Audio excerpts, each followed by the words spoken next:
Today I want to do a little bit of an embroidery experiment. So I've got 4 hearts drawn on this shirt.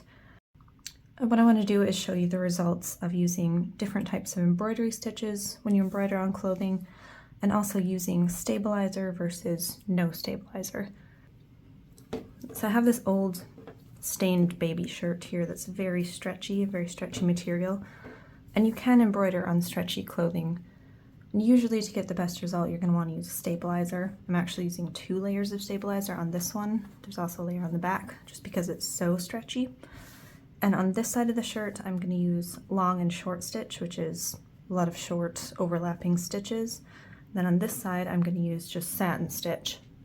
So I've seen a few videos recently where people are embroidering on clothing, and they're almost always using satin stitch with no stabilizer on the clothing. And it looks good right away when they've finished it. They don't usually show what happens after you wash that shirt. And normally satin stitch doesn't do super well out of a hoop. When it is no longer tensioned, it tends to become loose and not hold up very well. So we're going to do an experiment. Do the exact same size and shape on a shirt in long and short stitch, satin stitch, stabilizer versus no stabilizer, and we'll see how that turns out. This is my favorite stabilizer to use for embroidering clothing. It's called the Sulky Sticky Fabri-Solvi. And what it is, well, you can get it in sheets or in rolls, but it's almost sort of paper-like. You can print on it or you can draw your pattern on it, and you peel it away from the backing and you just stick it right on your fabric. And then you can stitch through it and wash it away when you're done. There are lots of different kinds of stabilizer. Some of them are permanent, some are non-permanent. I like the non-permanent types because I don't want anything additional to be on the shirt. Sometimes you can see the permanent stabilizer through a shirt in some cases, so I just want it to just be there while I'm stitching. And while this one does say printable on it, definitely do a test before you start a big project because some printer inks will bleed when you wash away the stabilizer. I have embroidered quite a few shirts before, and this is the style that I usually go with. I do normally use long and short stitch. The overlapping stitches hold it together really well, and this shirt I've put through the washer and the dryer many times, and it's totally fine. None of the stitches have come loose at all. If you would like a tutorial on this style of embroidering shirts, just let me know in a comment. So I've got it hooped up here. I have all the excess fabric out of the way. And I'm going to do some outline stitches around the edge, just so that they're all the same here. I'm going to be using 2 strands of thread for all of them. And you can see as I do this how stretchy this fabric is and how much it wants to like pull and not hold its shape.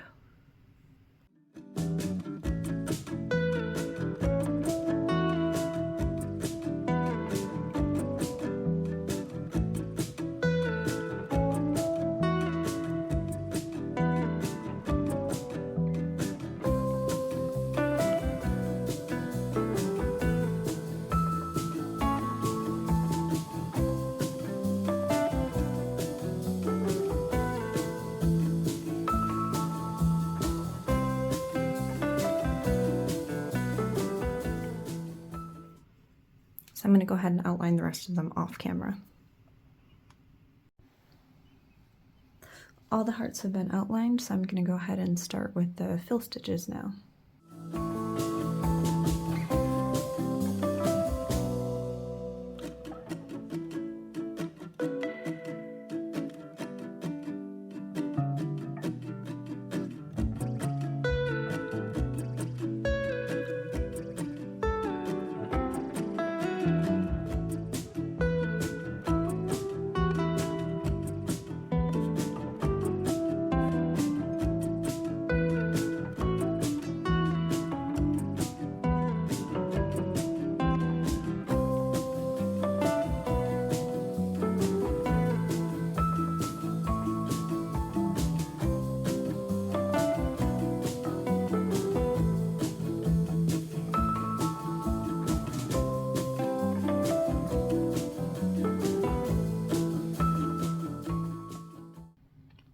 hoping that one was the hardest one. This fabric was really not cooperating. You can see it's already kind of puckered around the edges.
Okay, the long and short stitch hearts are both done.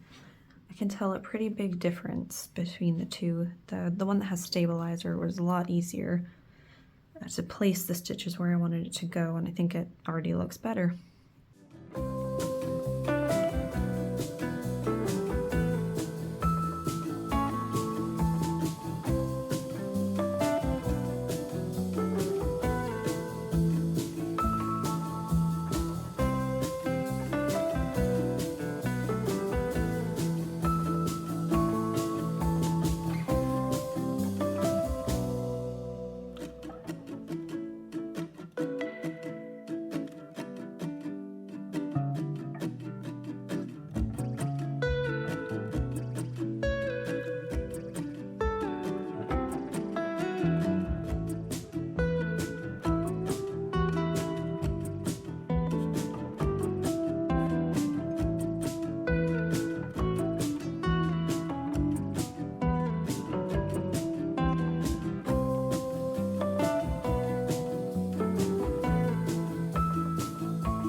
Okay, the stitching is all finished.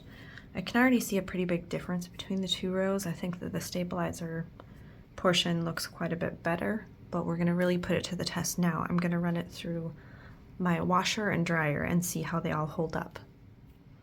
Okay, so here's the shirt washed and dried. It actually, all of them came out a little bit better than I expected, so that's good. The shirt was just so stretchy and hard to work with. The top row with the stabilizer, I would say definitely came out the best. The bottom row, I couldn't do my best stitching on it because the fabric was just moving around so much. But you can see sort of the difference even without stabilizer, how much better the long and short works for a shirt. As you can see, this one's really loose and wavy. It's, you know, has some gapping if you touch it at all, and it could definitely snag on things. For the stabilizer portion, it fared a little bit better. It's still pretty loose and kind of wavy, losing its shape a bit, but much better than without stabilizer. And then this one's not moving at all. It's my favorite way to do it, and I think that it turns out the best.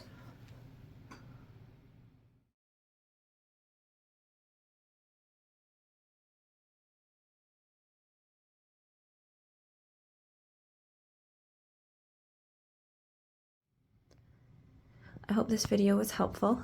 Thanks for watching and have a great day.